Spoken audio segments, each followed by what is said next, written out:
আসসালামু আলাইকুম বন্ধু ও বান্ধবীগণ, আশা করছি সবাই ভালো আছেন। আলহামদুলিল্লাহ মুইও ভালো আছি আল্লাহর ইচ্ছায়।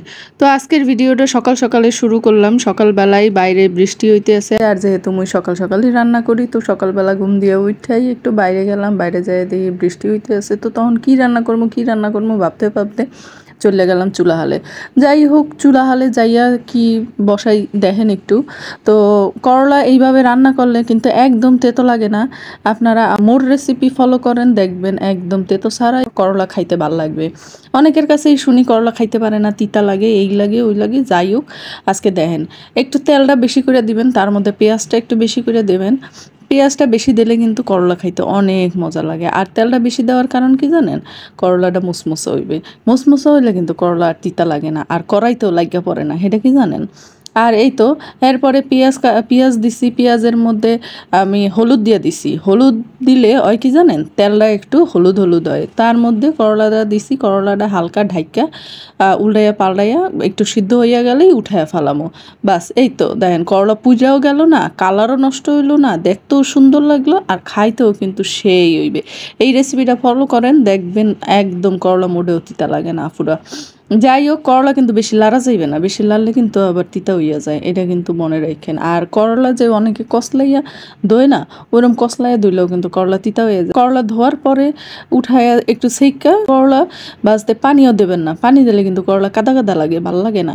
তেলের মধ্যে পানিটা ঝরাইয়া দিয়ে দিবেন, খাইতে কিন্তু সেই লাগবে, মচমচা করে বাইজা উড়াইবেন।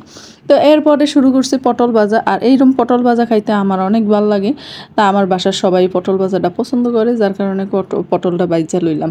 তো এইখানে পটল বাইজা এরপরে আজকে একদম কম রান্না করবো, যেহেতু বাইরে বৃষ্টি হইতেছে। ভাবছিলাম প্রথমে খিচুড়ি রান্না করবো, তো পরে আবার দেখি যে না, খিচুড়ি রাঁধতে মন চায় না, কারণ কয়েকদিন আগেই খিচুড়ি খাইছি। তো এরপরে ডাল, আলু ভর্তা, পটল ভাজা আর করলা ভাজা এ দিয়ে একদম সুন্দর মতো খাবার খাইয়ে নিমো ভাবছিলাম।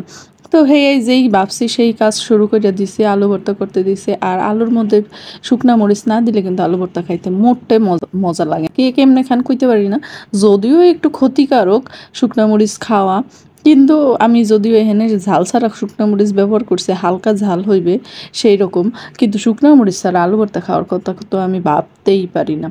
তারপরে দিচ্ছি একটু সরিষার তেল, অনেকে ঘি দিয়েও করে, তো সরিষার তেল দিলে একটু বেশি মজা লাগে। মোর মাইয়া আবার এরকম খাইতে একটু বেশি পছন্দ করে। আর পেঁয়াজটা একটু ভাজ্যা নিছি, পেঁয়াজটা ভাজ্যা নিলে কিন্তু খাইতে অন্যরকম মজা হয়।